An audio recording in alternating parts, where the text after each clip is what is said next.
Is anybody using this frequency, please? CQ, CQ, CQ. Hello, CQ, CQ, CQ.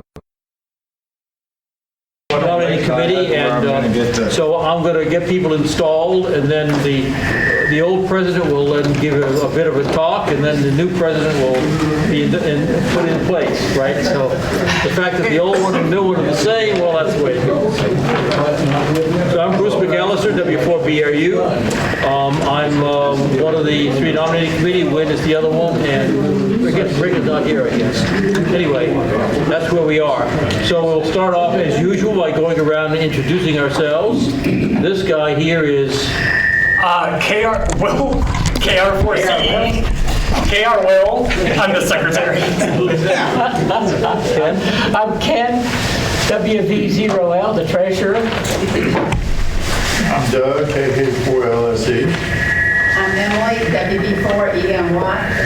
K4R. Nora, M4POZ. Dave, Kilo Romeo Echo Foxtrot. Michael, KN4BA. Dan, W4ERF. Rob, KC4NYK. Joe, KJ4J Papa Whiskey. Steve, Whiskey 4 Sierra Bravo. John, WB4NHX. John, another one. K4QC. John, KC4WP. All right, Bob, you want to Tom? KD4CMK, Tom. Tom, KG4BIZ. Hey, Bob here. We're going to Bob at the front. KG4ZIK. Dan, WA1UQO. Malin, N4EG. Lauren, W4LEW, Vice President. Daryl, WW4F. Gene, K4GMD. Wynn, W4WIN. Matt just passed the technician's test last Saturday, so Yeah, the FCC is not open enough to tell you what your call sign is. But congratulations. Kathleen, K5HGZ. And your news is? Oh, I'm a general now. Very good. I'm Paula, wife of WA1UQO. And Dan, N4DOB. Tom, KG4BIZ. Very good. I think we would normally go through and get the people on Zoom, but apparently there's been a change in the Wi-Fi or some of the network stuff around here, and we can't get the Zoom going. And this gentleman who just walked in will embarrass you by saying, name and call sign, please. I don't have a call sign. Martise, I was actually made myself a member last year and then didn't get a chance to do the test. So I'm Please still have a here. seat. Yes. Good to see you. Well, so what's odd about this one is we are installing officers for this year. So at this point, it's time for the old president to step up and give us a rundown of how things were this year. So let me do that. The old president. Right. Well, I'm probably one of the oldest guys here, so I can say that. Good evening, everyone. Glad to see so many come out tonight. When I think about the Richmond Amateur Radio Club, I think about the school. A school and a tradition of the school that dates back to 1960s or maybe to the late 1950s. And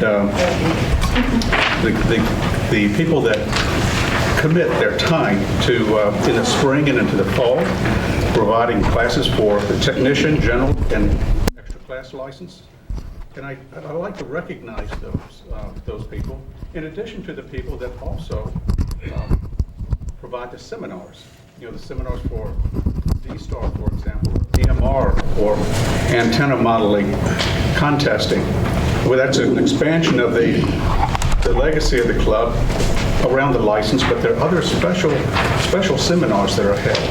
And I'd like to recognize everybody that participates and continues the legacy of the club. And it's Dave Stevens, Ronnie Bolton, Dennis Farmer, David White, Lauren Ware, Wynn Grant, Daniel Brown, Robert Orndorff, Will Jackson, Bruce McAllister, Michael Miller, and Adam Humphrey. I'd like to recognize them with a round of applause for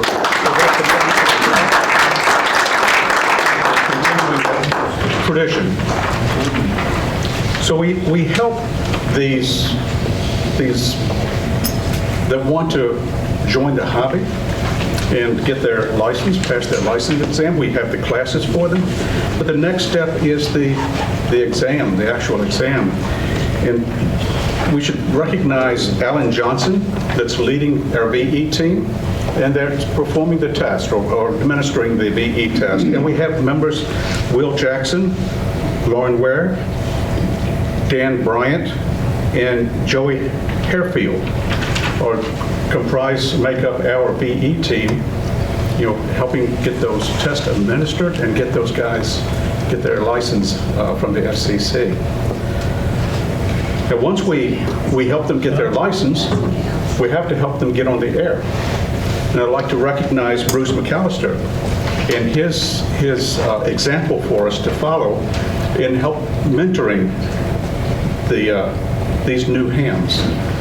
Not everybody had the chance to, shortwave listening for a decade, but not just, the standard broadcast, but decoding the utility stations, AT&T High Seas, the radio teletype out to the Longshore Union, or the weather facts, wind facts decoding, or looking for the navigational beacons, or building kits, or have an engineering background, electrical engineering background. Some people don't have any of that, and some of us have all of that. So some of us that have all of that are wondering why the people who don't have that aren't coming along faster. And so Bruce has really done a marvelous job of pointing out what's necessary to bring somebody along that path. And I really appreciate that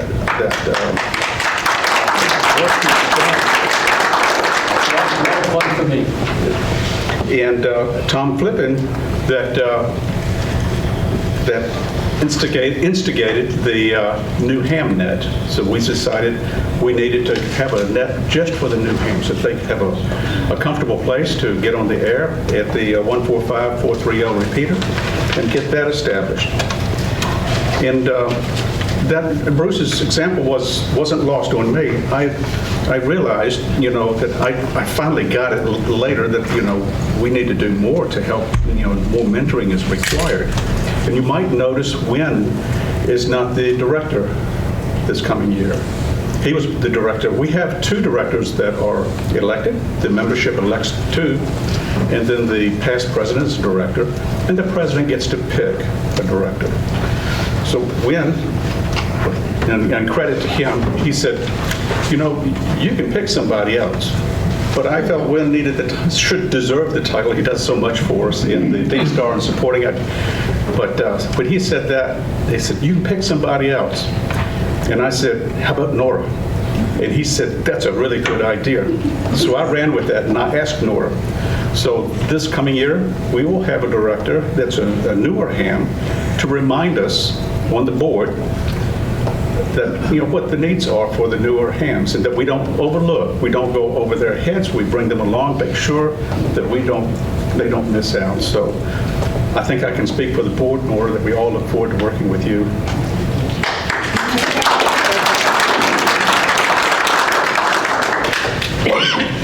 So we helping the hams get on the air. Where are they going to go? Well, we have 9 amateur radio nets. We have an 80-meter net.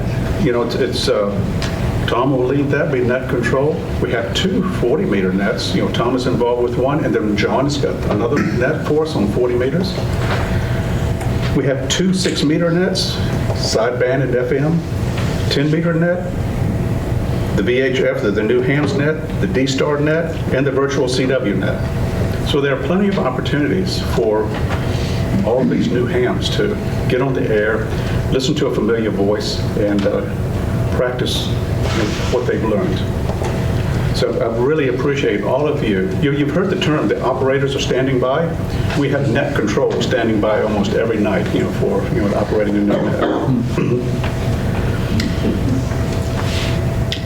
So we typically will have attendees. I think about the attendance, and that's something that we keep in mind and reflect on during our board meetings. Typically, we see 30 to 40 members, either in person or via Zoom. How many members do you think are in the club, all total? Any guesses? 100 and some. Over 100. 150. So 159. thanks for the effort. Not precise or anything. Not to be close. Thank you. 159. But we've been trending at least 140 for as long as I can remember. And why is that? We have the local community coming out. I think that has a lot to do with the newsletter, and I'd like to recognize Armin Hamill and the job he does.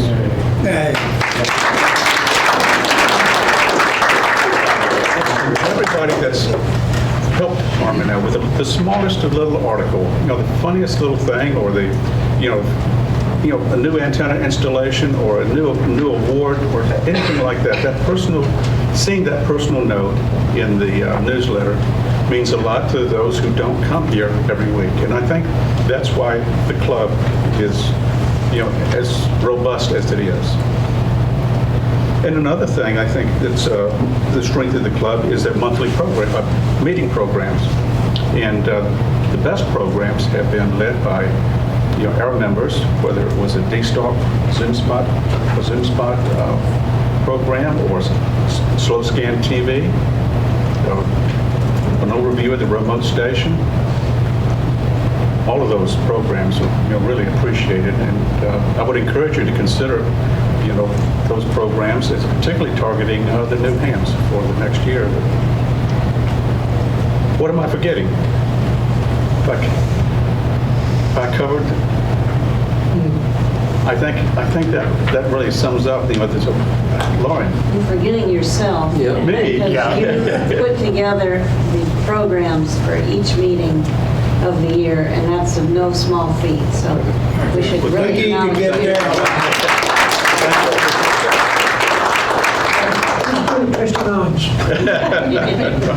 No. But it's really an honor, a privilege to work with the club, represent the club, and thank you for all of your cooperation this past year. Well, Ken and Will do a lot of heavy lifting too, because you don't notice the fact that they're keeping track of the treasurer stuff and getting the minutes out, that sort of thing. Absolutely. A round of applause for Ken.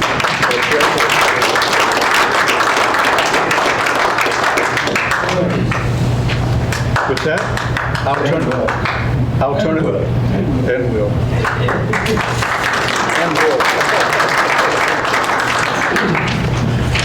With that, I can turn it over back over to Wynn for the installation of the officers for the upcoming year. Great. Well, let me ask all of our incoming officers and directors to come to the front of the room here, stand up, so everybody can see who you are. A quick anecdote about Nora here. We've had a few directors who did a milestone with their joining the board here. We had Austin Thomas, Dave Thomas's son, who was a director many years ago when he was like 14 years old. He was our youngest director ever. And I think, we're not talking about age anymore now, we don't talk about that. But I think Nora is probably our first Argentinian-born director that we've ever had at the Richmond Amateur Radio Club. So that's your signature point there, Nora, that nobody will ever trump you on that. So we have here the folks that you elected, and Darrell appointed, as he just explained, at the last meeting. So these folks have already been ready to go. We're just going to install them into the office here. And I'm going to ask you to repeat after me, and I will pause and you can say these words. If you want to make it formal, you can raise your right hand and make it just like you're in court. I agree to faithfully execute. I agree to faithfully execute the duties of my office the duties of my office and will represent the members and will represent the members of the Richmond Amateur Radio Club of the Richmond Amateur Radio Club to the best of my ability. to the best of my ability. Congratulations, you are all official.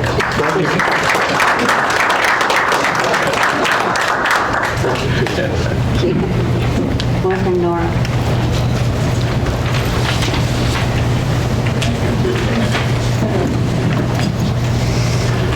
I think you take over. I take over. So Tom, I'm sorry, Tom has the presentation of a couple things. Yeah, And I have an eyeglass thing to pick up here. Now, I was going to read a bunch of stuff, but I'll put it over there and pass it around for later viewing. We all need to be aware of of Hiram Percy Maxim, who was the founder of the ARRL. And we're talking a lot of years ago, but there's a lot of history. And this club, if you will look on our website and go about us and look at our history, read it sometimes. I've got a copy here if somebody wants to read it. I'll pass it around. But this club has a lot of history. We've done a lot of things. We have newspaper articles that have been written on us. Club started in 26, wasn't it? 26. No, it started in 1960. 1960, well, our charter was in. Right, well, it depends, like 1964 was the first time that the FCC chartered us, that sort of thing, so. Right. all over the place. 26 is when ARRL Yeah, ARRL. recognized the changing of the Richmond Shortwave Club That's to right. the Richmond Right. Amateur So we Radio were Club. the Richmond Shortwave Club. And there's an article in the newspaper about us as the Richmond Shortwave Club. In fact, there was a lot of activity back in the 30s and even during the 40s when we couldn't transmit.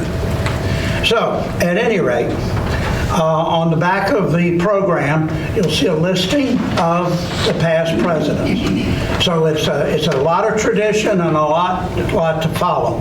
So what I'm going to do is hand to Darrell the instrument of his authority, the official gavel, and this one is engraved up through 1960. There's a placard somewhere with the remaining names. And in case there are hams out there that are not cooperative, that have misbehaved, we have a device called a wolf horn. And this item right here is an element of discipline. And there's a lot of history about this thing, where it came from. The old man, Hiram Percy Maxim, in the early days of radio, was listening around on his Kohara or whatever, and he heard such a gibberish, people on top of each other, nobody doing what they were supposed to be doing, got very upset. So he wrote a long letter to the radio organization, and his call, by the way, was W1AW. And he had came across this item right here as an element of discipline he thought was appropriate to those that have been misbehaving, i.e. we call them lids.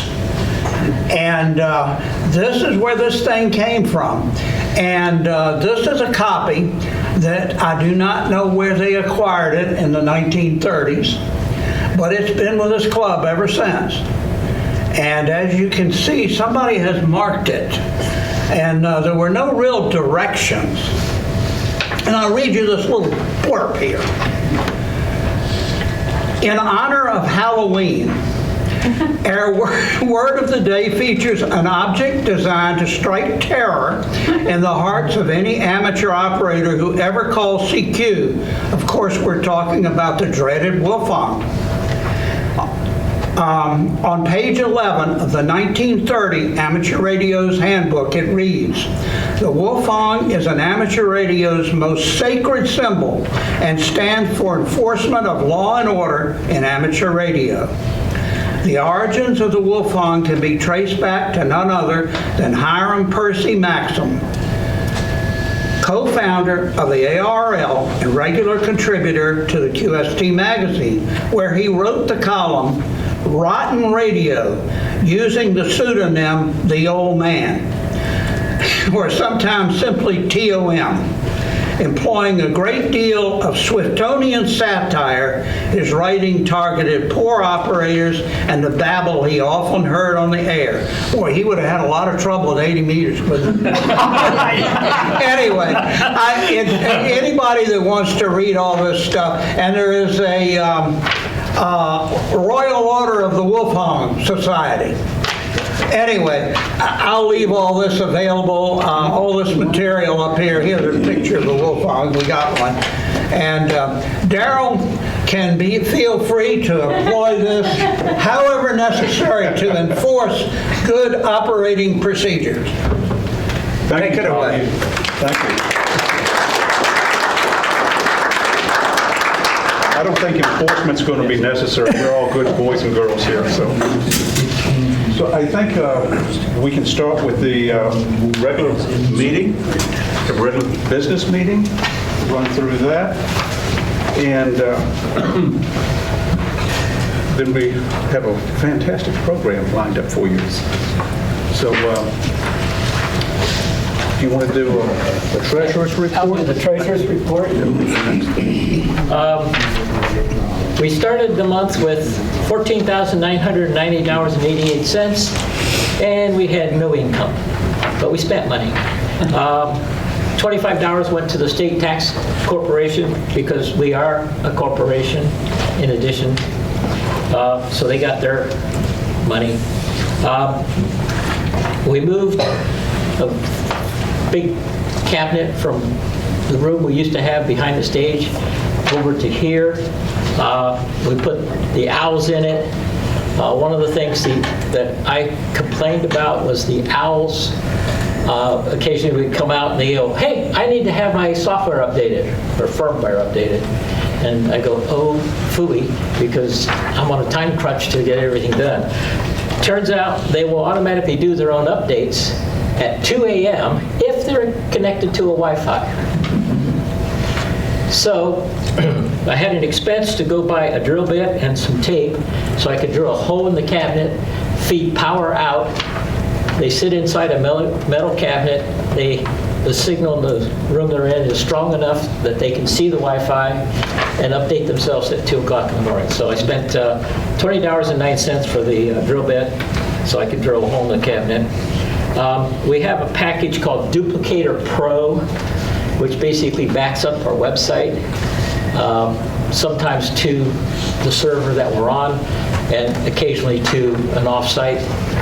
I think twice a week it goes offsite, and 2 other times a week it remains on the server. So the offsite ones is if the server totally gets messed over, we can bring it back and still get her. So $99 is a good investment to be able to do that. And then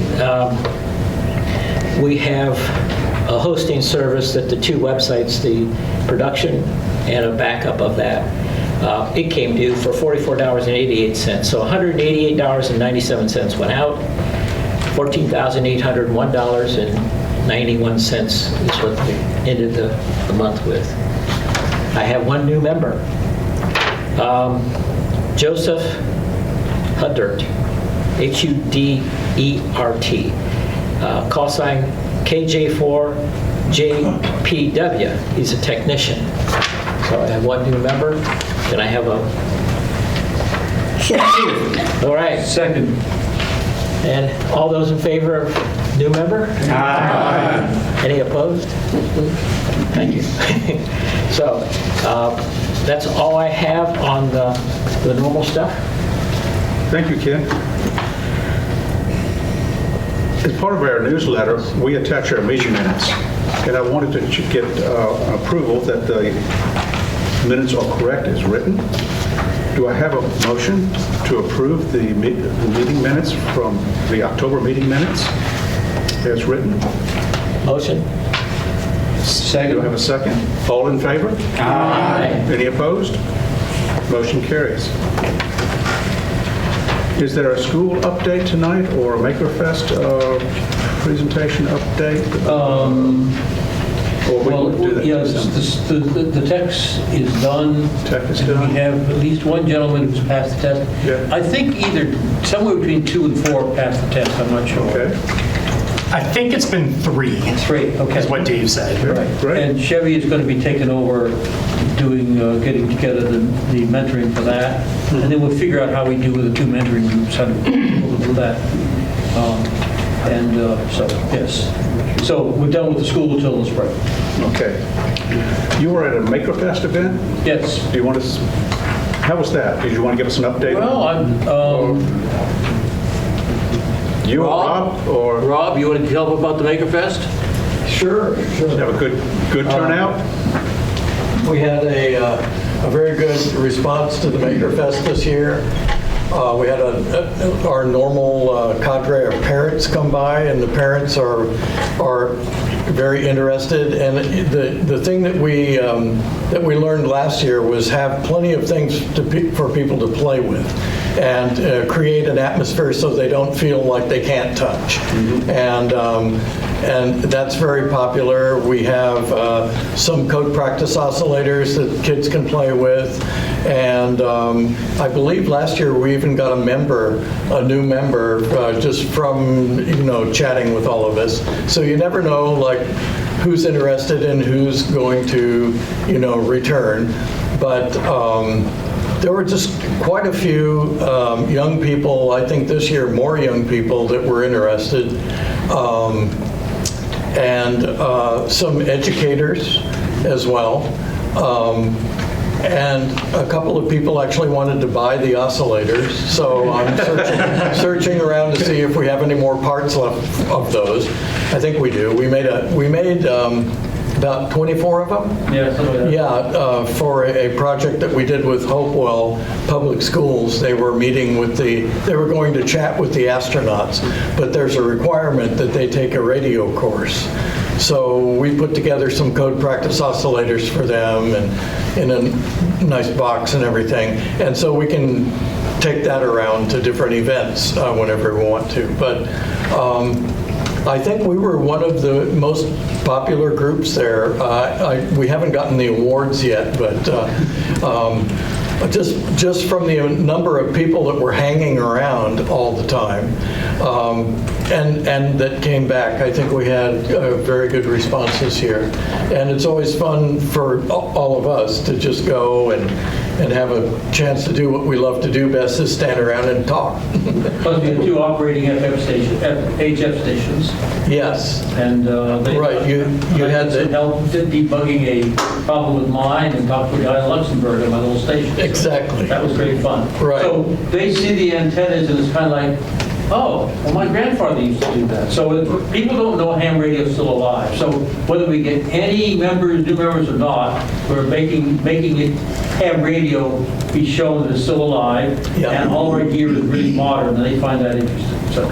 And there are so many ways to approach it. If you're interested in electronics, there's stuff to build.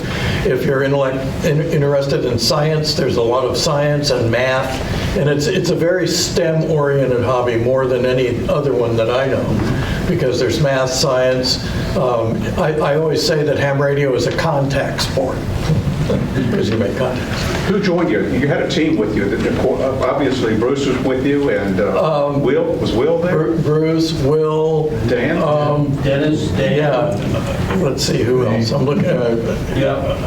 Lou. Oh, you weren't there. No. I was going to be there. You were there. Steve. Steve was there. Yeah. I don't think Dennis was there this time. Dennis was not there this time. Dan was there. Well, thank all of you that went out and represented the club, represented the hobby. I think... Remind everybody that we still do that. Yep. Was Kathleen there this time? I think... You were there, right? No. Oh, no. Okay. Not this time. But last time she was. Judy and... oh, right. Bill. Yeah. Judy and Bill were there. Right. Bill set up the second station. We had 2 stations running. Dave was there for a while. He had a... was it Aries or something like that thing to do? But he was there with his wind link station. So we found that antennas get us attention. Like magnets, you draw people wander over Well, to see what it's all about. what is this? Okay, Yeah. so that's all we need? Yeah, great. Yeah, the live demos are really good. And I think they worked better this year. Yeah, it did. Yeah, so, anyway, it was fun. I'm glad you had a lot of fun. Let's do more of it.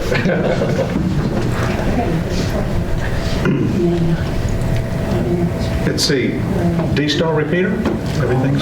Just one quick, by the way, Ken, I'm connected to the offshore network. Something opened up and it let me in. I connected to 2 outs, both of them are on your network, on your Okay. private, but Okay. we still can't get to the We can. Zoom, so. Okay, sorry. D-Star, everything's working good. We had a power failure at the building last week, something we have no control over, but the power came back on. I had to go down and reset a few things, but it all came back just fine. Tomorrow, by the way, is a marathon. You know, there's a group of folks that are providing communications for that. They're going to use a 543 repeater as their primary. They're going to use our D-Star repeater in analog mode, the UHF module, as their secondary repeater, and I've heard people testing it this week. In fact, I talked to one of the race guys in the parking lot before I came into the meeting tonight, and he said he wasn't able to hit the repeater. I said, try it now. I talked to him, and he said, oh, I guess it is working. It's working. So anyway, it's working fine, and maybe we'll get some interest in people who want to get a D-Star radio. But if you want to listen in on some of the activity, you can not only listen to the 543, but you can also listen in on 443.7125 in any analog radio you've got, and you can listen to the channel 2, I guess, of the race communications tomorrow. Yep. Very good. I'm curious, how many of you are going out and providing communications to the marathon? You're joining RATS? RATS is out there. They were looking for. Well, that's good. They could use a couple more, but because it's getting a little tight this year. Yeah, there were some other things scheduled, and so not so many people from RATS could go out, Right. and so they were a little bit thin on support. But very good. I think you'll enjoy that. Let's see, remote station. Everything's running up and fine. Remote. Seems to be fine. Good. Yeah, there was a problem with the remote station. We had, I went out, just curiosity, every once in a while I go out and look at the remote station, make sure nothing stupid has happened. And I noticed we basically had some hackers trying to get in. They were logging on multiple times within seconds, so much so that the remote ham software said too many connections from one IP address, and kicked a couple of them off. So I looked into how to stop it, and the first way I came up with was using the firewall on Windows to block those IP addresses, but that would be an ongoing forever as they move to another place and another place. So I went out to remote hams, and apparently this is, shall we say, a quasi-known issue, that people will actually log on without going through remote hams. And so, which I thought was an odd thing that was possible. So I changed a few options on the server and basically disallowed guests in any situation. We used to allow guests to join or see the radio. They could listen. They couldn't do anything. However, that was a hole for them to get in. So now, if you're a guest, i.e. you don't have a Richmond Amateur Radio Club ID, which is in the machine, everybody has their ID in there. If you're not, you get booted right off. So I talked with Bruce. He said that's a great idea. Changed it.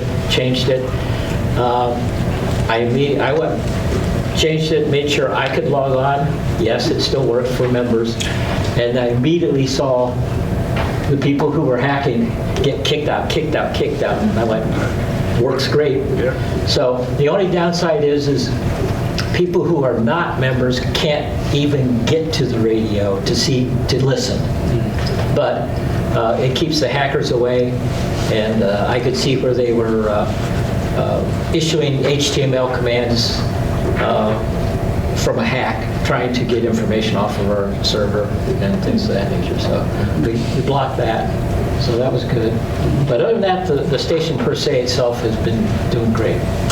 Very good. Thank you for that update and all that investigation to sort that out. Speaking about the remote station, Will is very interested in replicating the remote station. The remote station is running with a PC running Windows 7. So we're going to leave it like that. We'd like to see how long that thing will last like that. And it's just like a server, for the remote client, for the remote, software client. So don't, it's not broken or anything. It's just just let it go. But we probably have to sort out some things if we ever migrate to Windows 11. Needing some drivers, signed drivers that are compatible with the remote server software and Windows 11. So that's something that Will's been interested in. And also, so to help him, I think he has access to Windows 11 PCs, but we need an ICOM 7100. We'd like to borrow somebody's 7100, or you could donate a 7100. That would be nice to have a backup 7100 in case we ever needed it. But if you have a 7100 that you might loan, and Will's working on this on the side, so it'd be maybe a 3 or 4 month loan as he sorts through the drivers and gets familiar with everything. Yes, sir. I'll loan you a 7100.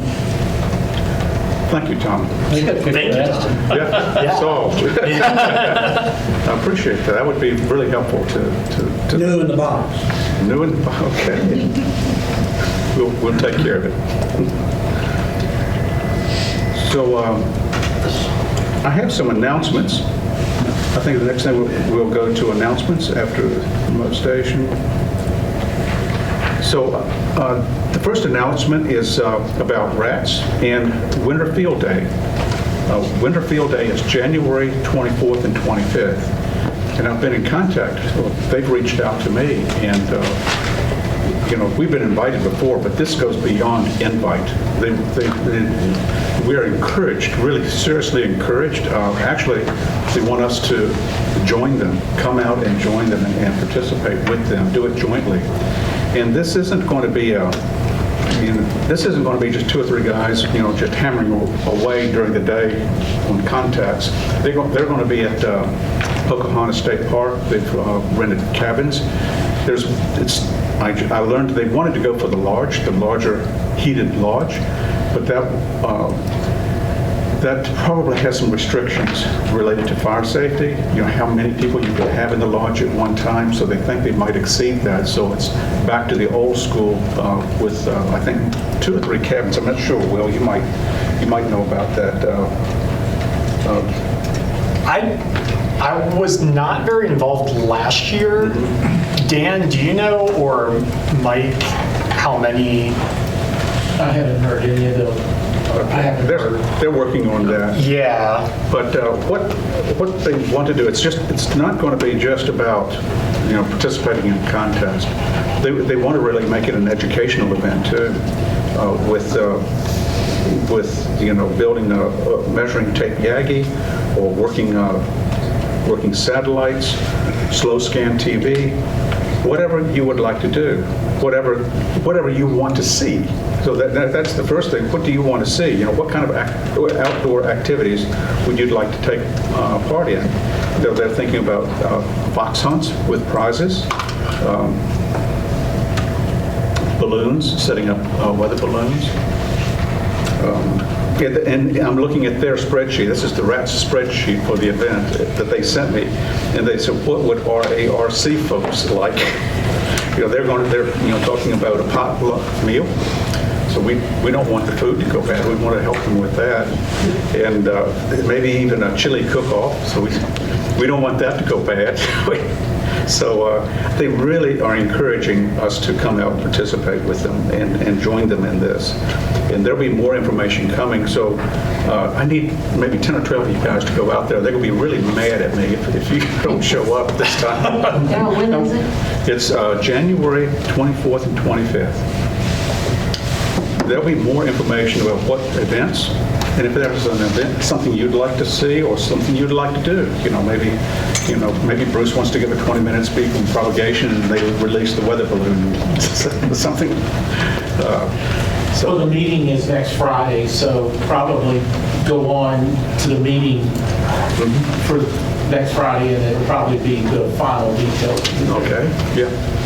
And whatever we can share, any details, I think there's going to be a letter coming, and they'll lay it out a little more detail. Talking with, I think it's Jeff. I think Jeff is going to get something out to us. David? Well, since I'm a dual member of both RARC and RARC, I will be creating a bourbon chuck roast chili for that event. Okay. We got to help you with that. Well, at least the eating part. Taste testers. Right. That sounds good. So put that in your calendar for January 24th and 25th, and you'll be hearing more about that from us. Ken and I will get some more information out to you.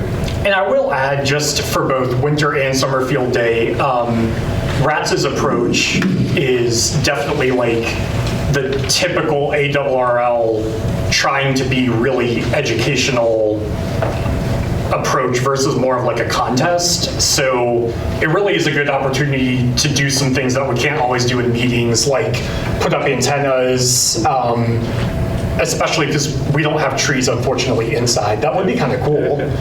Yeah, about operating there, they will have people that can just 8 hours, hammer down on the contest. But that person is also pretty flexible. And, he said, knock me off the radio if somebody else wants to operate. They'll rotate if they have to. If they have so many people want to operate, they'll be on a 15-minute schedule. Let them operate, log 15 minutes, and they'll give somebody else a chance. So they really want to have both of us, both clubs, join and participate if we can this year. I think it's more like a radio cookout versus like a scary contest. Right, yeah. That's the atmosphere. The contest is going to be running, but there'll be folks having a lot of fun too. Yeah. And good chili. And yes. Good chili. Sounds delicious. Especially Dave's. So the next announcement also deals with rats. Their 188 repeater, it seems to have been struggling for some time, and they installed new filters on the receive side of it to help mitigate some of the energy from the radio stations, FM radio stations, like 107. So it seems to have improved in that you might go back and try the 188 repeater and see if it works better for you. Although, when I was on the Zoom with them Tuesday night, there's a new TV antenna been installed at the same height as the 188 antenna. And it's a tremendous amount of energy there at that height. So that may have just wiped it out entirely. There may not be any. So I don't know what you might find when you test it, but that's two things are happening. They seem to be very excited. I think that was in our newsletter. We talked about the filtering on the repeater, but now that might have been just wiped out. Take a look, see what happens. The next announcement or update I want to give you is on the Groups I.O. status for the membership. We have Groups I.O. running for the directors, and we've been using that for the last couple of months, and that's working fine, thanks to Lauren getting that set up. And that's going to be, Ken's going to take the lead on Groups I.O., and we'll be working to try to get that available to you, so that, and just, there'll be our closed group that we can contact each other via Groups I.O., I suppose. I think most of us use Group I.O. and other products and other groups, and so I think hope you're familiar with it. Nora? For the newbies, what's Groups I.O.? Group I.O. How would you? Groups I.O. is a website you can go to, and what's going to happen is everybody who's a member of the club is going to have their email out there, their call sign, and actually your license level. If you don't have a license, it'll be none. But the idea of it is that you send an email to this special email address that will be members@RARCclub.groups.io. Send an email to that. Everybody in the club will get it. You don't have to know all their email addresses or anything. You send it to one, everybody in the club will get it. Now, as a member, you have your options to, do I receive every email as it occurs? Do I get a daily summary? Do I get a digest? And I have no idea how they do the digest, but the idea is that you have some control. And then if people do it correctly, you add in the subject line # and a word or something. So it has tags that you can say. This is about, hey, I have something for sale. Or, hey, this is a topic about using the remote station. Or, I'm a newbie. So you can have topics that, hey, I want to receive those. Or, I'm not interested in the goaters group. If it's tagged with goater, I don't want to see it. Okay, so you can go both ways. So that's the idea of it. It makes it easier for the club to talk to each other. And, so far the only talking that you've ever had is from me, occasionally maybe from the Prezi, that says, here's some announcement about something going on. This is the opportunity for you to talk among yourselves, for the most part, as members on any topic that you're interested in. But also Groups.io has hundreds and hundreds of groups. Like if you have a Swan radio or any kind of radio, you can just go search and you find, oh, there's a Swan Groups.io, and you can join it. And then if you have any questions about that, or CW or regenerated receivers, there's several on that. And building whatever your interests are, there are other groups out there that you can. It's like a forum, and you can go on there and post a question, and usually you get an answer really quick. I mean, it's amazing. So we're going to create a group for the club, and then we're going to create underneath that a subgroup, if you will, of the board. But that doesn't mean that's the only subgroup that we could have formed. If Bruce wants to have all the instructors as a subgroup so that he can send a mail just to them, that's something we could do. Same thing for the builders group or any other group. We could form a subgroup underneath it. So the main group is going to be every member. It's going to be restricted that nobody can even ask to join. It's going to be a very restricted group to just that. I will generate every member of the club into it, and you'll receive an email when I do that that says, hey, here's how you reach this group. And as I said, at this point, if somebody doesn't take the RARC club name, because it's available right now, it'll be member@rarcclub.groups.io. That'll be the email address, and then there's a web address that sort of reverses everything and puts. I have to look at it to see what it is, but we haven't actually even created it yet.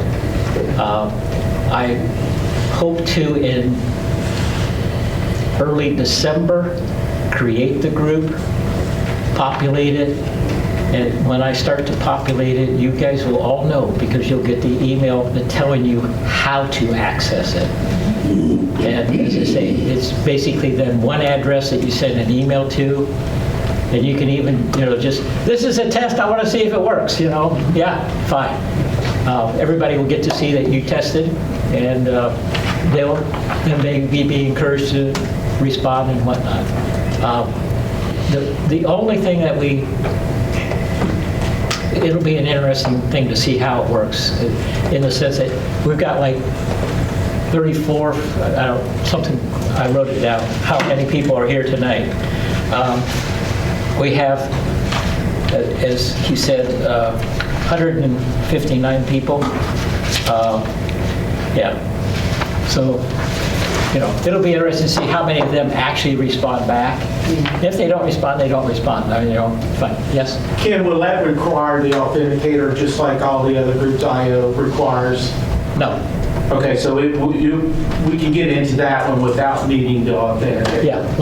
Once I add you, you'll get an email about it, and basically it tells you how to get in. So you're already a member of the group. So there's no authorizations, authentications, or anything of that nature. And let's see.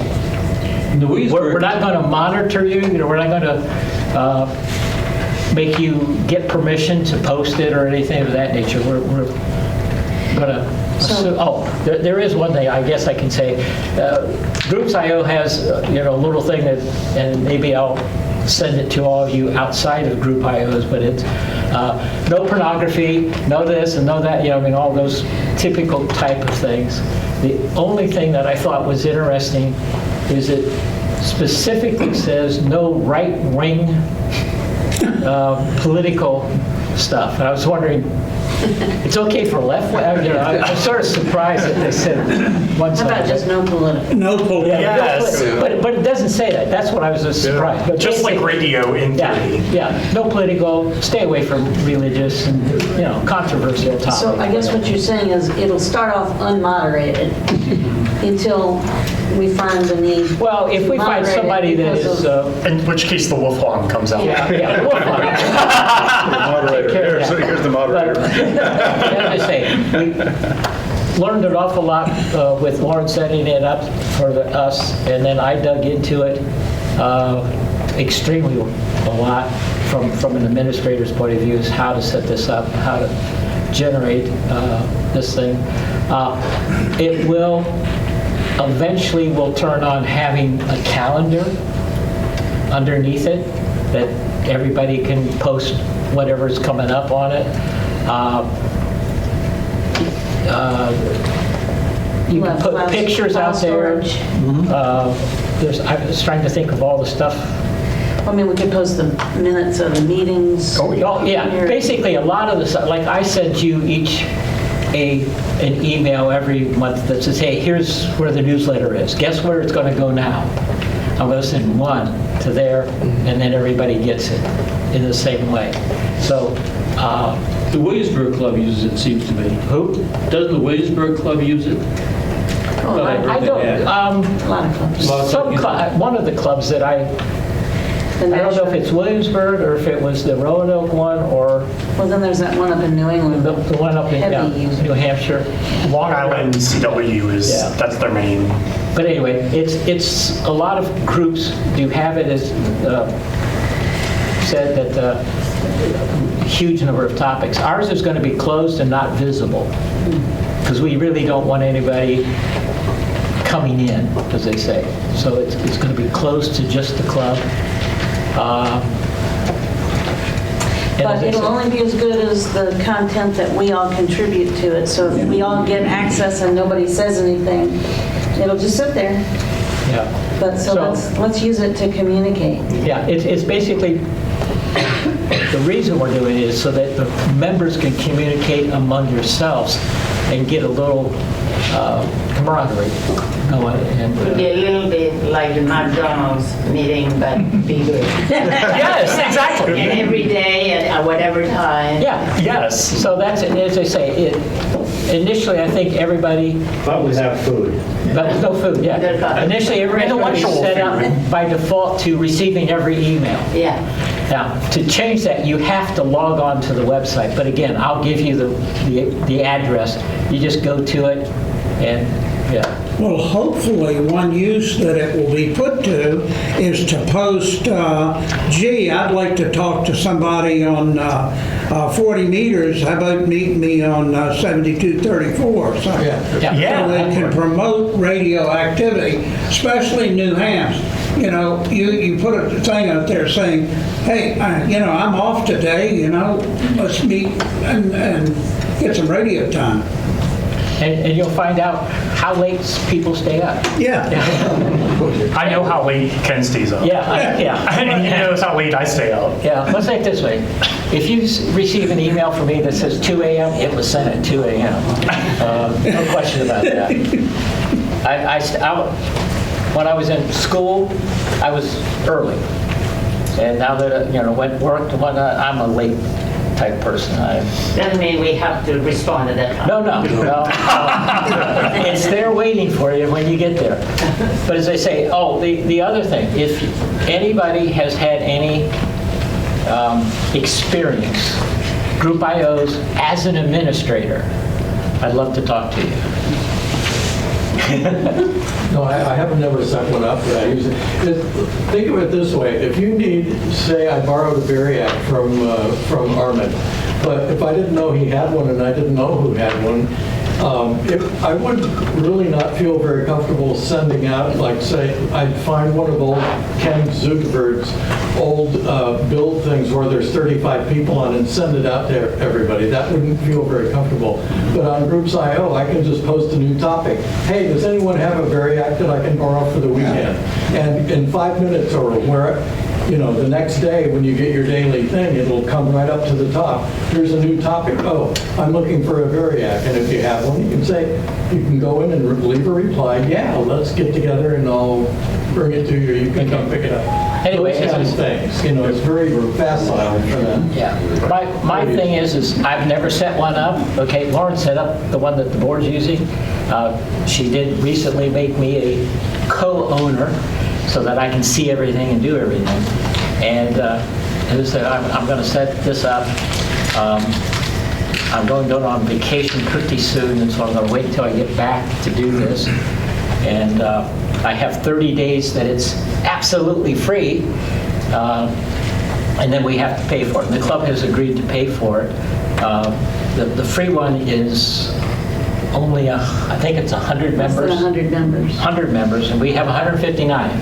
So we have to pay for the pro version. But we decided that it was well worthwhile to do that. So, I think they've made it pretty simple to put together. You just have to choose what flavors you want out of their menu. Yeah, as I say, I talked with Daryl, and we decided, restricted is the way we want to go, which means you can't even send an email saying, I'd like to join you. That'll be just rejected. The one we have for the board is set up that you could do that, and we'd reject you because you're not a board member. But this one, as I say, we're going to purposefully add everybody. I've changed the stuff that I do with the roster to generate everybody, and then I can also generate the new members and add them when they join. Thank you, Ken. And if anybody thinks of somebody that has firsthand knowledge, administrator at Groups.io, we'd like to get together with them. So maybe somebody that's not here, somebody in the club that's not here tonight. Keep that in mind. The last announcement I have is to talk about badges. Badges are in the works. The Lexan's been cut. Labels are, some of the labels are printed, some have yet to be printed. And Rob is diligently working on them for us. Rob is the designer.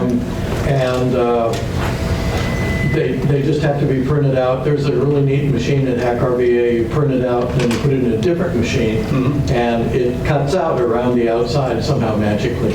And then you peel those off and put them on the acrylic. But it's really pretty simple. It's just that they had it all booked up last week, or I would have had. And this is just for people that have ordered them. Right. If you want one, contact Daryl, and we'll put you on the list. And we can really do them in groups of 6, however they come in. It's not a problem. Yeah, I'm referring to the production run. We've been talking about it since June, and we opened up a site opened up our website and collected the names. Like I think there were about 31 or 33 names, people that requested. We had to request, and so we collected all those names, and we've had a production run. But of course, there'll be newer members, and I think we'll collect names, and there might be another batch run sometime next year. We'll figure out the right number, for a production run that, it's not too much of a burden, something that can be easily handled, but you don't want to do 1s and 2s or something like that. Just want to figure that out. So, but maybe December. One thing about the badge, if you notice, there's a little bit of daylight on the outside of the sticker. Yeah. And this plastic tends to edge light. So one of the things that's been designed into it is this little part just comes off. Okay, so you can stick it, if you have a sweater, it'll stick on. But the other thing is, eventually, if we want to mess around with them, we can put a little Adafruit NeoPixel thing with a battery on the back, and it'll light up and flash. So that's designed into it going forward. If we want to do that. That'll be city station. So if you get too close. That's phase 3. Yeah, exactly. Oh, thank you, Rob, for your creativity and the design, because it's round. Because we wanted to get the name, the call sign, the Richmond Amateur Radio Club, the Radio Club logo, the call sign for the club, and the 1916. That's the earliest origins that we can track the club back to. So. Thank you for that, and thank you for your manufacturing skills too. Do you need any help with the printing and? I would. I've invited people now. The open houses are closed until I think January 25th. But anybody that ever wants to come every other Thursday night, I think it's the 2nd and 4th Thursday night at Hack RVA. They have an open house. You'll get a complete tour of every one of the machines. If you want to join, it's only $39 a month. You have a 2,000 square foot wood shop, a complete electronics bench, 4 or 5 3D printers, a laser cutter, 2 CNC machines. I mean, it's just, I don't, It's really outfitted. So anyway, it's great, but there's a lot of things that you can do down there, and there's someone to teach you for every one of them, or more than one. Great. That's a good. Well, let us know if you need any help getting the last printed, and maybe December. We'll keep our fingers crossed. Anybody else have any announcements? I don't have an announcement, Darryl, but I was going through my garage and there's that box over there. Anything in there that anybody wants, that's a piece of coax or anything. If nobody takes it, it's going to the land. Okay. Root through it and do away with it. The Huggies box. That box there, Huggies box, and there's a box. Motorola beside it. There's a Motorola mic there. It's set up for an 8-pin older radio. Take it. Okay. All right, Tom. Otherwise, it won't be done. Any other announcements? Well, somebody said we need to get, I did, yes. some stealth indoor antennas and stealth books. So we bought those. I got to send you the invoice on them. They're going to be in the RARC, London Library. And so anybody who wants to work on that sort of thing, borrow the book and you got to go. And this is a check I got on those tabs. Where is the library? It's in the closet. I think we're going to put them in the closet back there, aren't we? Yeah.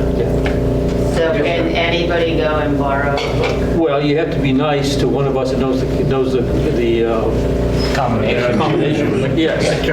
It makes the most sense if you do it during the club meeting. I guess there's an index of what books we have? Those are the index of those. Book 1 or book 2? Any other It's a announcements? small library. Any other announcements? Do I I have a motion to conclude the business portion? So moved. Second? All in favor? Aye. Okay. You want a 10-minute break before we start with the program? And I just Armin and Steve, looking forward to this program, and a beautiful receiver sitting over there.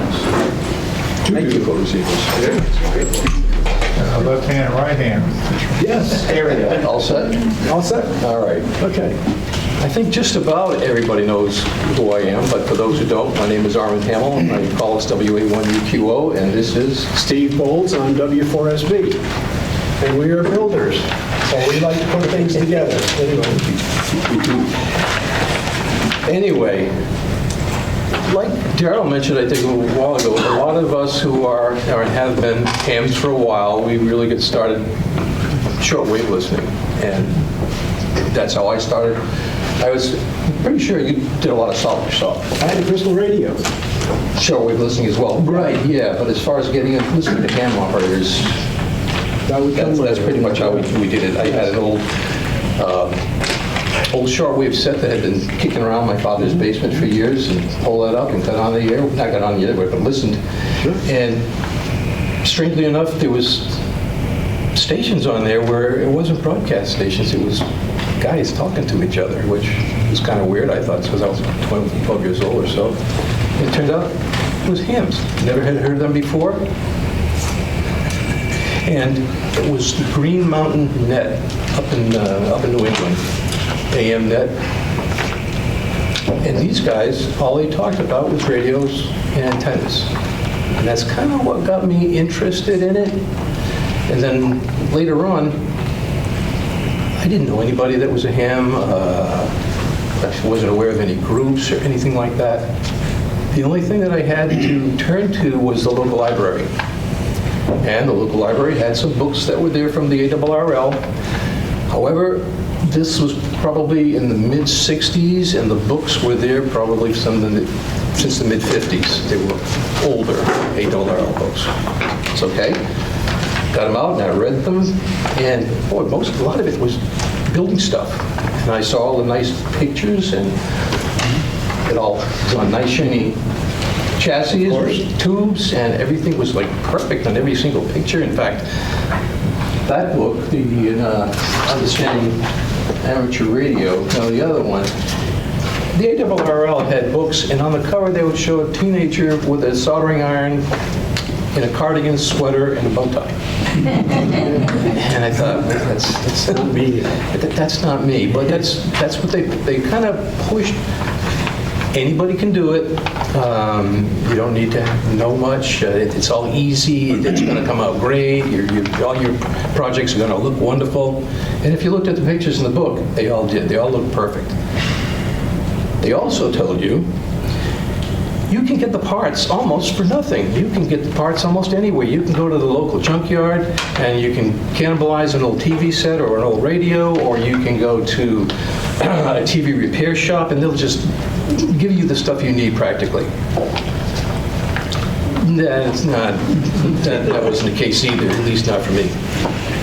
Anyway, long story short, got interested in listening to shortwave. I ended up buying a shortwave receiver, but it was years before I got licensed. But still had those pictures in the back of my mind. And even when I did get licensed, I did build a few things, power supply, audio filter, little things. But nothing on a nice shiny chassis and nothing with tubes. I retired in 2010 and moved down to Virginia. Okay, now I can build something. What am I going to build? I don't know where I got the idea for this particular project, but it had to be sometime 2011, because that's when this book, Surviving Technology, was published. And it was available through the Electric Radio Magazine group, and I had no idea what that Electric Radio Magazine was. And I don't know really where I got the idea to get the book. I think it was from a posting from a fellow Virginia ham, Jim Stoneback, who lives out in Grottoes, and he's still active. He's on the air every morning. And he had a posting on the internet that talked about the radio that he built, because he built one of these. Must have mentioned the book, because I went out and bought it. The book was published in 2011. I bought it in 2012 because I still have the receipt in there. But the book mentioned 3 other articles that the author of this book had published in Electric Radio Magazine, and I don't know where I had a copy of it here someplace. But we do have an Electric Radio Magazine here. Well, if I had it, there it is. It's a little tiny magazine. I'd never seen it, I'd never heard of it. What the heck am I going to get back copies of it? Well, you could go to the website and you could buy back copies for an outrageous price. So I put an ad in the newsletter, the RARC newsletter, and I said, does anybody have any? I just want these 3. I don't want them. I just want to borrow them. I'll make copies of the articles. So I put the ad in the newsletter, and nothing happened for about, I don't know, 5 or 6 months. And then I got a call from Mike before RKO, and he said, are you still interested in those? I said, yes. He said, oh, great. He said, I'll be at the next meeting. He said, I'll meet you in the parking lot or wherever it was, and I'll give you the... I said, fantastic, that's great. Came to the meeting, met him in the parking lot. He brought me over to his pickup truck, pulled out at least 2 shopping bags full of these Electric Radio magazines. I said, Mike, I just need the 3 of them. He said, you want the 3 of them? I said, well, all right. So now we're talking 2012. Fine, I get my articles, I've got the book, I start collecting parts. It went slow, let's put it that way. And it went slow for quite a while. I ended up with a mock-up of it, and I ended up taking it in 2017 to one of the Maker Fests at the Science Museum, because I've got pictures of that, so at least I know when that happened. Still languished, sitting in my garage collecting dust. At the time, I was doing a CW class for the club, and at one of the classes, this guy shows up. And we get to talk what we're interested in, what we do. I apologize. Yeah, I give the blame. And he said, oh, really? I'm interested in that. I let him borrow the book. He bought his own copy. And he said, I'm going to build it too. If he hadn't done that, that would still be in my garage. Because now I've got somebody to share the expense with, share the aggravation with, share procuring parts with. So that was a huge impetus for me. However, 2019, COVID comes by, more languishing, very little got done. And I think it was after that we ended up getting kind of serious about it. Meeting at the board meeting? Well, the board meeting on Thursdays, at some of the county libraries to hash it out. And so that's when we started in earnest collecting parts for it. That's a whole other ball of wax. I don't know if people want to talk about the problems of finding parts for some of this stuff. We'll talk about that briefly. Yeah. All right. These are regenerative receivers. They're, even as opposed to what Bruce was saying, hams have modern equipment. This is not modern. These circuits are something that you would have seen in late 20s, early 30 radios. And it works well, but it works just as well as something from the 20s or 30s, you know. This is a very sensitive radio, but it's that broad. It really is. But it's a lot of fun to play with, you know. If you learn to drive on a standard, and you drove a standard for years and years, and now you're driving an automatic, sometimes you would really like to go back to driving a standard. Well, this is like driving a standard, because you've got to play with the knobs, and you've got to fiddle with things to make it work, but once you do, it really works pretty well. Let's see, we want to go, I had some cheat sheet notes for you.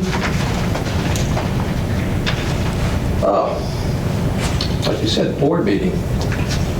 somewhere along the line, and I'm guessing it was probably 2022, 2023, where Rob was at one of the board meetings. He was. The instigator. He got wind of what we were doing, and at that point, we were probably trying to figure out what we were going to do for a front panel. Okay, Bob says, here's what we can do. And he came up with about 42 different ideas only how to do that you told us about. That was on day one. Right. You're right. And so at that point, we had been placing stuff on the chassis, kind of getting an idea of where we wanted to place things, and we would draw cardboard mock-ups, and we'd say, here you go. And he'd say, okay. And he would make something like this for us. And some of the stuff he made out of Duo. Yeah, it's called Duo. I'm glad you don't know. Alucobond. It's a sandwich of polypropylene with 2 layers of aluminum on it. Yeah. And they use it in the sign industry. Right. You just route your letters on one side, it looks beautiful, put it outside in the snow for 10 years. It's like the perfect stuff just about. It's nice, it's light, it's as good as a piece of aluminum, it's conductive on both sides. I mean, it's easy to cut. Yeah, it's easy to cut. So he would make us these. Then he'd make another one. Oh, those are ones that cut out on the laser machine. Yeah, that's right. This is like a plastic. Yeah, plastic. A verification template. Like, are those holes really the right size? That's exactly the right size. Are they in the right place to fit what we've already put on the chassis? More mock-ups, holes, dimensions, the whole. So anyway, that took a while. You know, we'd give it to Rob, and he'd come back in a week or two.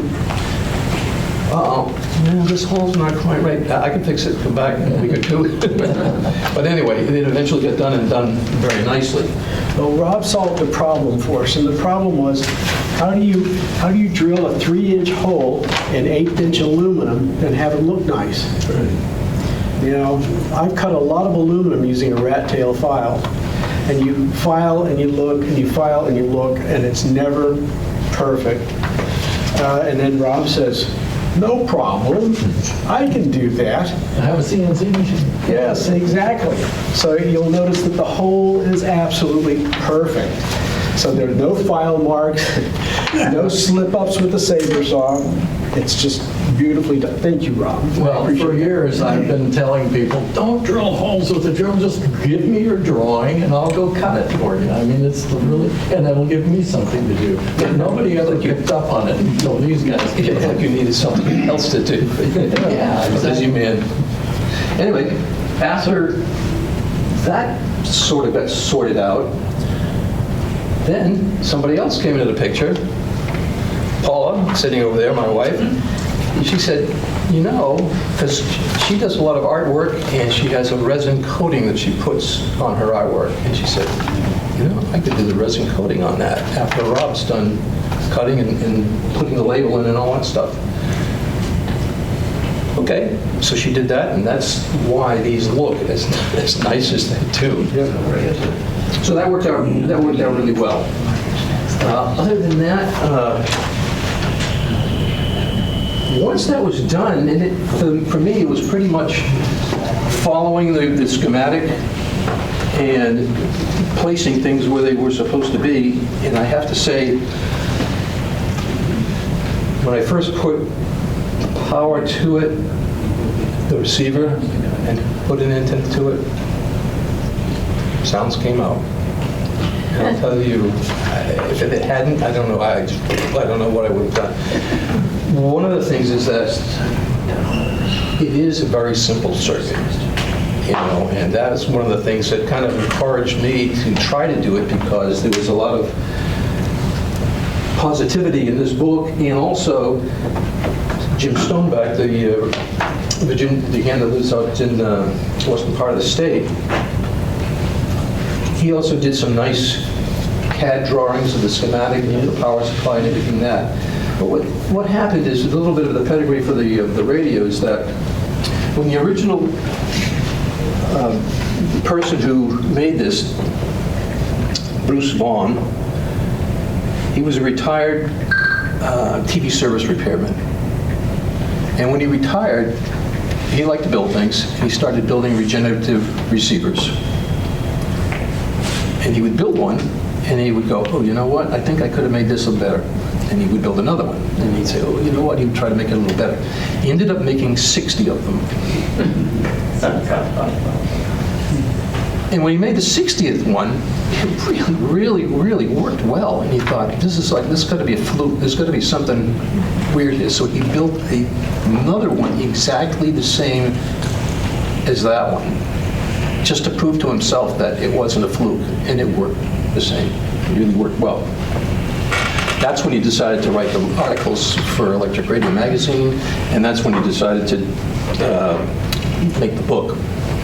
Between writing the articles and the book coming out, this ham, Jim Stoneback out in Virginia, he built one, loved it, but he also modified it a little bit, and he added an extra circuit into the audio chain, and it's called a selectoject.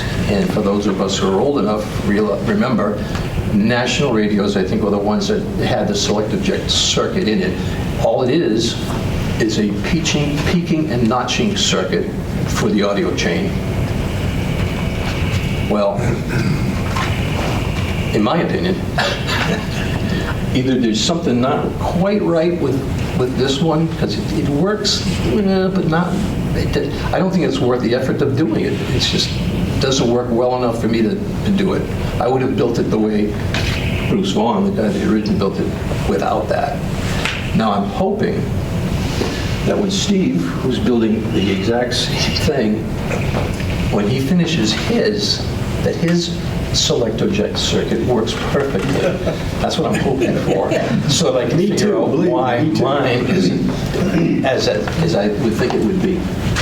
Either way, it's been a pleasure building it, and I've used it for quite a while now, for a year and a half. It's worked great. I do listen to it every once in a while.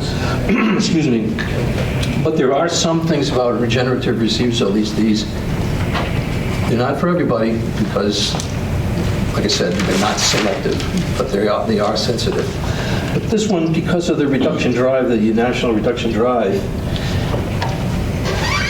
the regenerative receivers that I had built before, if you picture the 40-meter band as being this long on your dial, and the whole band is in with this whole thing, and you're trying to pick signals out.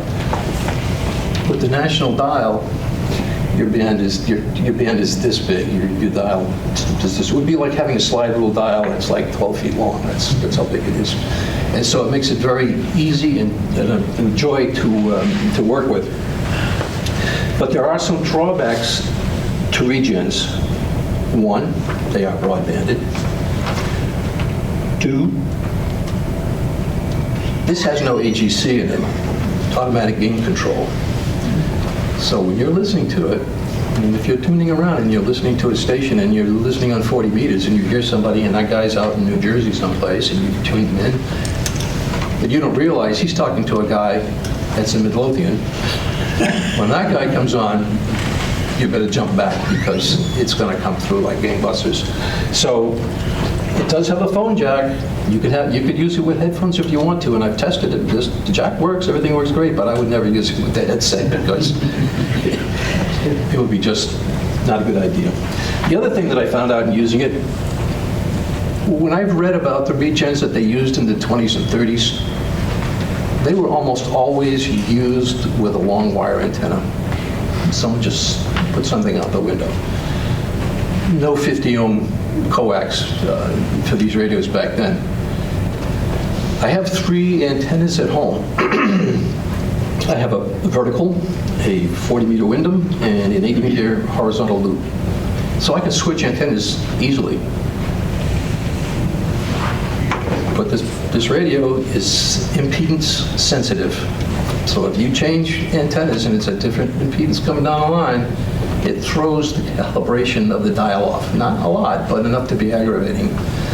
If you were just going to use one antenna, that would be fine. You could set it up for that one antenna and you'd be good. The other thing, like the old national radios, the dial is just 0 to 500 increments on this dial. That doesn't tell you what frequency you're on. That just tells you where you are on the dial between 0 and 500. So what you have to do is you have to kind of calibrate it. And the way I've done it is with a signal generator. So you can, and so what you end up having to do is you tune the signal generator to a frequency. Oh, that's such and such. You tune it up a little bit.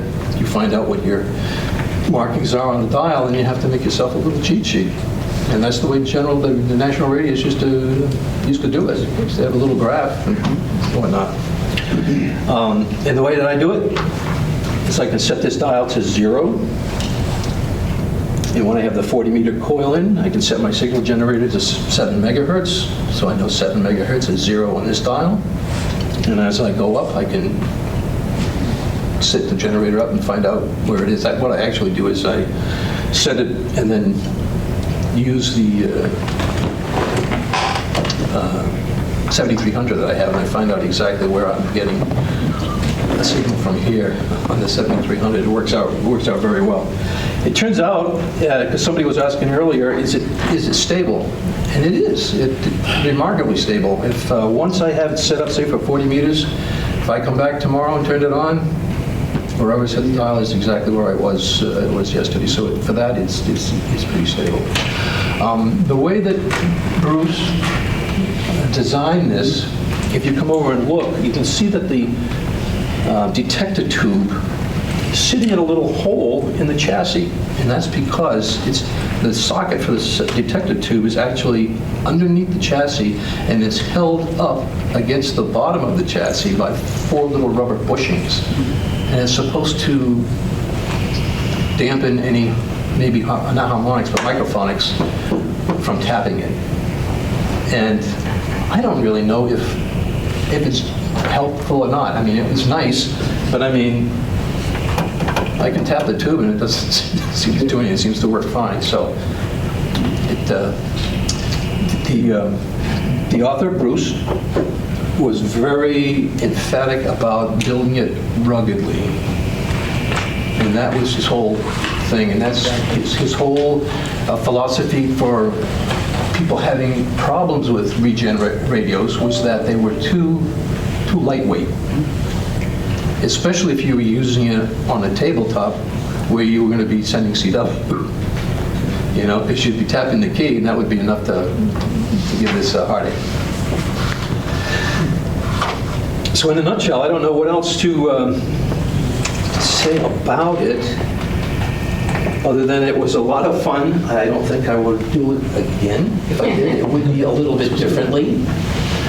But I don't know if Steve wants to mention, some of the problems that we had was acquiring parts.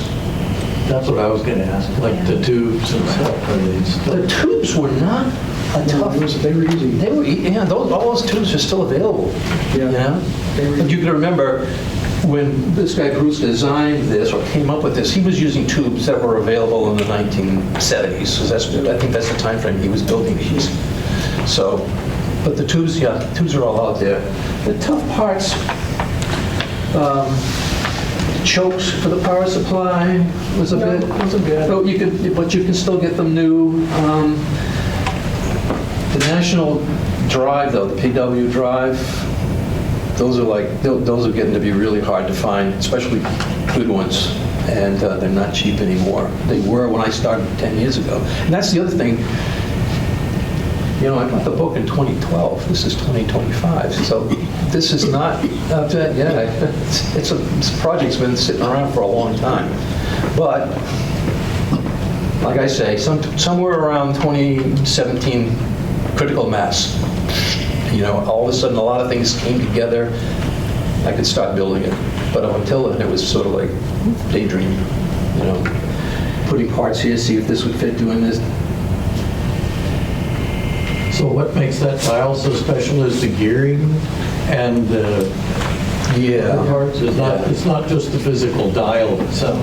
There's a gearbox behind it. There's a gearbox behind it, and it's also the way that the dial works. And if I remember, I will send you the patent papers for that particular dial. Because the plastic part, we can 3D print that.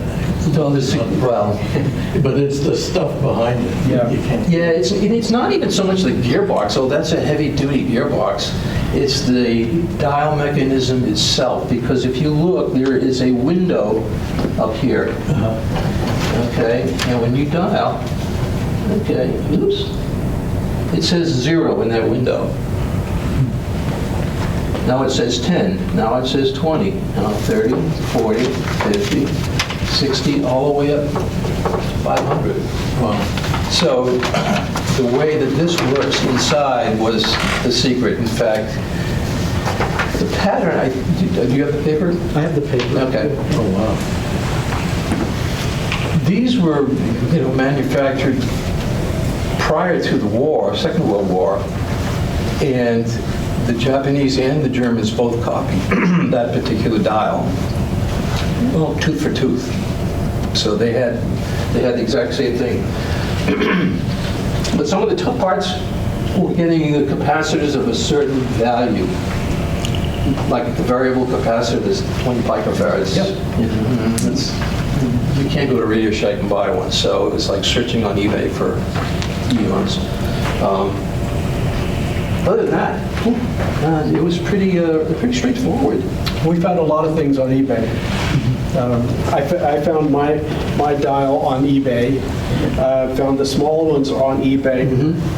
The knobs I had in the junk box. That's part of it. If you're going to build something like this, you need to take inventory and see what you've got, what you need. If you're using old parts, you're taking a chance. So I made sure all my capacitors were new, all my resistors were new. Switches tend to corrode over time, so all the switches in it were new. But the tube sockets in mine are probably 50 or 60 years old. I remember collecting them, harvesting them out of old equipment when I was a kid. The lights, the lamps, I harvested those when I was a kid, probably in 4th grade or 5th grade. The handles, Army surplus. Back in the day, we had Army surplus. They don't have Army surplus nowadays. Like a bunch of Lowe's. Yeah, Lowe's. Well, that's a good point, because you're repurposing things. The light shade is a drawer pull.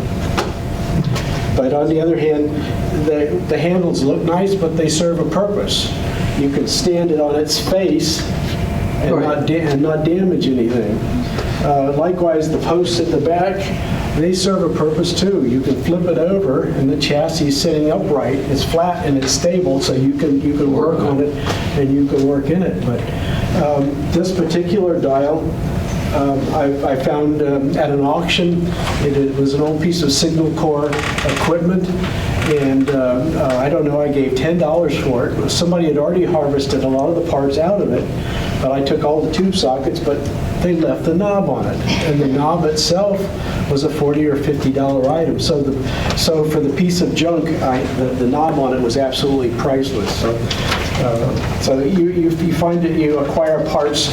The other part of parts is begging parts. Oh, Mike, I need a couple of tube sockets.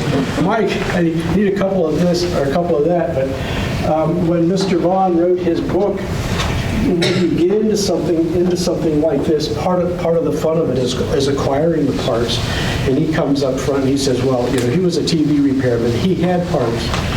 But he said, if you buy screws, make sure you buy a gross of them. And I had no idea how true that was.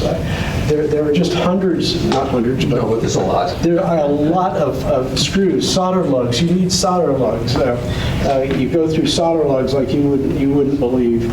And then once you start putting it together, then you have to begin to engineer it so that the parts will line up with the knobs. That there were engineering challenges there, and you can look at both of these. I will say these are built from the same schematic. They're not twins, They're cousins. So you can look at them, you can see the difference in building techniques, differences in styles, differences in wiring, but hopefully mine will work as well as Armin's does. But parts are available online, but it takes some shopping. You've got to dig for them. You can't always go to one supplier. He might only have a couple of what you need, so then you have to go to another supplier and another supplier, so you're constantly shopping around for suppliers. And of course, the other thing is do what good hams do. You beg. Hey, Lynn, I need a few resistors. Yeah, I need a couple of capacitors. I need a few light bulbs. And you beg and ask, and of course, when you buy online, you can never buy one or two. They sell them to you in a pack, so you end up with 15 resistors. So you put those in your junk box, and somebody else is building somewhere and says, "Hey, have you got?" "Yeah, sure. Let me see what I've got." So you always end up with leftovers and extras for future projects. But that's okay because that's. So if anybody wants to build one, come see us. Yeah. Between the two of us, we'll set you up. No problem. We got stuff to do it. But there was very little fabrication that we had to do. We had to line coils. Right. We have to change coils for bands because this one's right now is on 40 meters, but I also have an 80 meter and a 20 meter coil. We had to build a swing link. We had to build a swing link for that, and that wasn't too tough either. So it really. So in retrospect, it really wasn't tough. It's just one thing after another at the end. When you're tuning and marking it off, do you find it tunes linearly, or are all the frequencies more tightly on one end than the other? It seems to be fairly linear. Yeah.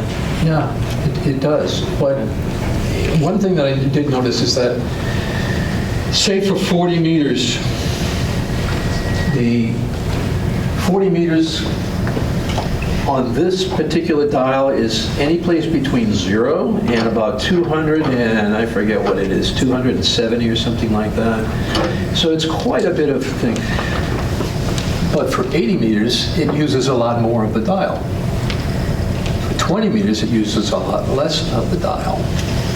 And exactly what's going on, I haven't started to play with that yet, but there's a lot of fiddling. If you're changing bands, you got to set it up, you got to set the band edge, such and such, you got to figure out. But once you do set a band edge, then that dial is good once you've gone through the calibration of it. Then when you change coil. I wonder if you were going to DIY your own gear mechanism. I wonder if a battery-operated drill, taking that apart, might be a good way to... I don't hear you. What? No, you probably could. Yeah, I'm saying that. I mean, that's because, like I say, you're not likely going to find gear-driven capacitors new anymore. You're going to have to hunt for an old radio that you can take it from, or eBay or something. But if you're going to DIY it yourself, I mean, a drill might be an interesting that might way to improvise. Call for skills over and above what some of us have. I wouldn't even attempt to do something like that, but there are others that wouldn't think twice about. Tom? Yeah, if somebody wants to undertake a project like this, I don't know whether Steve went through the stuff, but thanks to Miss Kathleen over here, I have a number of suitcases full of parts that belong to her dad. Yep, and I have the any tubes. member of this club is welcome to go through. Yep. And if anybody needs tubes per project, I have John's tube collection. Yeah, so we've got a lot of good parts, and if somebody's interested, we do now. Give me a call. You can come over and look at them. I'm not going to bring them up here because it's a whole lot of stuff. Armin, I don't want to be impolite. I got to go at 4:30 tomorrow morning for the marathon, so I need to leave. Bruce, if you have questions, next Thursday morning. Right. So be there. You'll be there, right? Early morning. Or if they get the groups I.O. going. Yeah, I should probably. But Armin, I was just going to say, to your point about parts being available, I started building a region with Dennis, and we both got slammed, and you can get back to it. But I mean, a lot of that stuff really is like, actually Dennis found me it was really cool. It was like an aircraft light that was, I think, from World War II. and it was like shielded because of course the pilots wanted to dim their lights, so like the shades are still movable. Yeah. So it's just cool because I think if you're patient, a lot of it is still, and I know Daryl and I were talking about this, is still on eBay and out there, and a lot of those, we decided to not do tubes for my first attempt because we just decided it's not. Well, that's an interesting point, because when you're procuring the parts, you have to remember you're building for tubes. You're dealing with higher voltages. Right. And so a little 16-volt electrolytic just won't do it. It may have to be a 250 or a 500 volt. So that creates problems. So now you have to look at sources that will provide components or sell you components that are rated for those much higher voltages. And the other part of that too is after you begin to get things together, that little 16 volt running off of 5 volts DC doesn't hurt. But at 150 or 200 or 500 volts, yeah, it'll put some curl in your hair. Yeah. So I mean, it's a lot of it's learning by doing. I came up in a tube world, and those of us that came up in a tube world, every now and then. Back in the day, the old guys know what I'm talking about when I say cathode keying. You're keying a vacuum tube, and if you get your finger in the wrong place, you'll get a really healthy jolt. Back in those days, of course, when the key, when you close the contacts out, you'd actually draw a blue spark. Nowadays, you don't have that at all. So the technology's changed, but that's what adds to the excitement. John? No, I'm just saying that. Trying to think when was the last Jenny I built, but certainly all through the 70s and up to 80, 81 thereabouts. And having scorched a finger or two on, in my case, 90 volts, I thought, these transistor things, they're magic. They're marvelous. And I could see that the detector circuit of this thing, at its simplest, it's just a triode, and I thought, a nice single gate field effect transistor, it's a drop-in replacement of 90 volts. Exactly. So I tried it, and yes, it works. But it hisses like a snake. A field effect transistor in that position, for reasons that I never did fully understand, it's a noisy beast. And that's why greater minds prevailed, and bipolars, interesting bipolar transistor detectors were substituted for it. But exactly the same feedback of the tuned circuit. It's a rotten tuned circuit, but you take some of the partly tuned RF and post it back to the beginning of the process again, and round it goes again, each time getting narrower, narrower, and narrower. And depending how you make it, some of these can get really quite selective. They're not as selective as a nice superhead, of course, and that's really what nicks the idea of it. But they are one heck of a lot of fun to build, and there are not many parts in them. And now you can do it with transistors and save your fingers. Well, but take a look at these. These are just absolutely beautiful. They really are. Well, the other thing that makes it nice, if you grew up with radios with knobs and meters and pilot lights. Imagine it. And the nice part is new radios don't have this. And no toggle switches. I mean, Lord, you've got to have a toggle switch in some places. That's half the fun of the radio. If you don't have Harmony automobile transmitters. What's that? CW transmitters. Mine is already built. He's already built one that he built in 70s. 70s, yeah. So all he has to do is polish it up and he's good to go. But I was thinking about it, and I've got a lot of the parts for it already, but I don't know. I think I'd have to take It's got to match that. No. Of course it will. Of course it will. Yeah. So you get a nice squeal when you're tuning it, trying to get that gain just right. Yeah. But part of building it is it takes time and it takes patience. You take inventory of what you've got and you build a spreadsheet, and it's like a game. You just start checking things off as they begin to arrive, and then you can start building. If you get interrupted and you forget where you were, now all of a sudden you've got to go back and start again. But that's part of it. It's patience, and the other part of it is too. He said in the book, be prepared to spend about $600 on this project. And I quit counting at 600. I can't tell you how much we have invested. I didn't spend $600 on this one because I scrounged a lot more crap. But just go to the hardware store and buy nuts and bolts. Just simple screws. They're horribly expensive. Yep. Especially if you do stainless steel. Yeah, don't do stainless steel. Or if you want to do brass. But you can. Fortunately, the XYL doesn't know how much I have invested in it, fortunately, because it's over such a long period of time. But it takes patience, it takes time.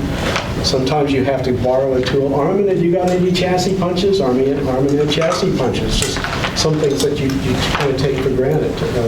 Chassis punches and step drills. Yeah, absolutely. That's the way to go. But if you've got questions or want to talk about where we're going and what we've done, I mean, they're great fun. And of course, the pride of flipping the switch, seeing the lights come on and having it work. And then when you hit the key, because I plan to use this strictly in Morse. My dad decided to start teaching me Morse when I was in the 4th grade, so I go back a long way with Morse. But when you go back and say, I'm running a homebrew transmitter and I'm running a homebrew receiver, I mean, on the other hand, then I reach over and push the button and turn my 7300 on. You know, not that it is not the same. So there's a lot of pride in being able to turn something on and have it work and talk to somebody somewhere and say, yes, I built that. You should make a YouTube video of it actually working so we could see it. I think you have. Does. Yeah, I do have one. I didn't post it. Bill Mera did.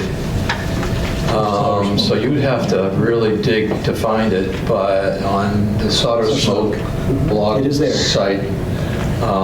Sure, if we search for your name, we'd probably come up. Yeah, and he also he's switched his page around a little bit.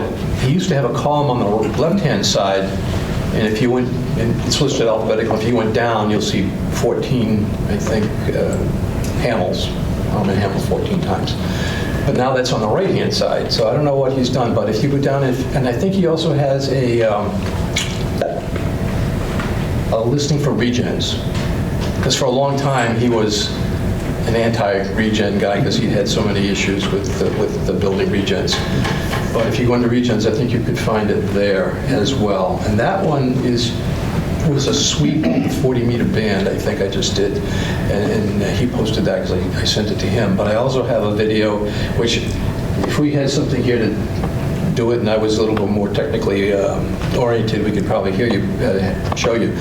But it's about a 2-3 minute long video, and it is the 40-meter net that Tom Flippin gets on every morning at 8 o'clock, 7.234, and it's Tom Flippin talking to Cincinnati? No, it's talking to Richard Arnold. Oh, okay. So that's so now you can give an idea how long I've had this working. Yeah, because Richard's been gone for a while. But yeah, so I've made a couple of videos with it. In fact, I don't know if I mentioned it to Darryl, but when he mentioned having this, I said I'll bring it in and we'll show it to you. But I said I'm not going to try to make it work here. Because all of this is all the lights and whatever. It's not a good regen atmosphere, to say the least. So, any other questions, comments, please? Well, thank you. You're welcome. Very nice program. Beautiful results. The last thing I want to mention, the next club meeting, December, that's kind of a fellowship meeting. Bring in your favorite treats, crab dip, and the little mini hot dogs, and the Swedish meatballs, and a veggie tray, something like that. I'll bring the drinks. I'll get an ice chest and some drinks, bring those in. So plan to come out in December and just, we'll have a little business meeting and then break and then have some fellowship. So hope you enjoyed the meeting and the program tonight, and I look forward to next month.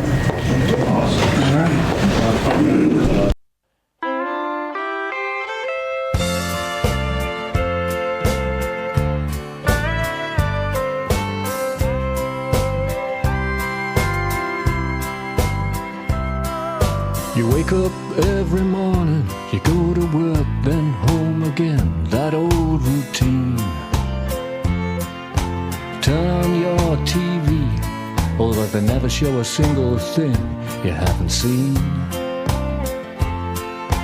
Checking out the internet's no fun no more, it's all just ads and spam. You're looking for adventure, well, you could become a ham. Come and join us on the airwaves. Surf the skies and find new friends. Let the world unfurl before you. You'll be the one who sets the trends. 'Cause you're not like those poor old wage slaves. Change your life and start anew. Come and join us on the airwaves. You'll feel free and you'll be happy too.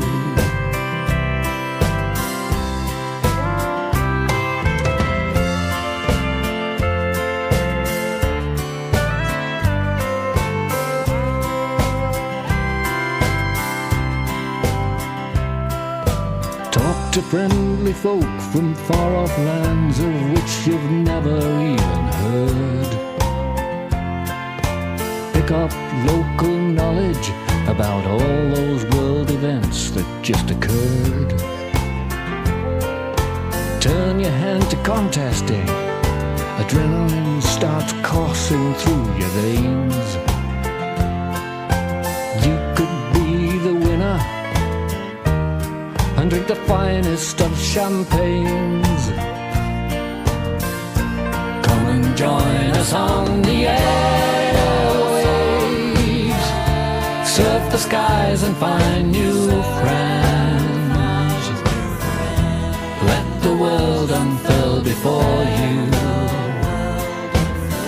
You'll be the one who sets the trends. 'Cause you're not like those poor old wage slaves. Change your life and start anew. Come and join us on the airwaves. You'll feel free and you'll be happy too. Come and join us on the airwaves. Surf the skies and find new friends. Let the world unfurl before you.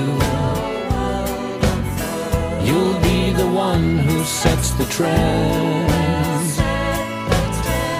'Cause you're not like those poor old wage slaves. Change your life and start anew. Come and join us on the airwaves. You'll feel free and you'll be happy too. Come and join us on the airwaves. You'll feel free and you'll be happy too.